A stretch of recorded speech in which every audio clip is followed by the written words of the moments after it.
शंख शिविर वर्षा प्रियदर्शिनी बीजेडी रे मिसिले अभिनेत्री वर्षा प्रियदर्शिनी विजु जनता दल रे मिसिले अभिनेत्री वर्षा। शंख भवन रे आयोजित बीजेडी रे मिश्रण पर्व रे अभिनेत्री वर्षा विधिवत भाव दल रे सामिल होइछंती। अभिनेत्री वर्षा प्रियदर्शिनी को सांसद सस्मित पात्र दल को स्वागत करिछंती।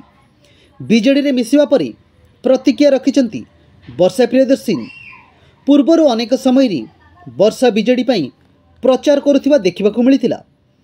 2019 साधारण निर्वाचन समय रे वर्षा बीजेडी पई प्रचार करिथिले। केन्द्रापड़ा संसदीय क्षेत्र रे बीजेडी प्रार्थी पई भोट मागुथिबा देखिबाकू मध्य मिलिथिला, किंतु से विधिवत भावे बिजु जनता दल रे सामिल होइछंती।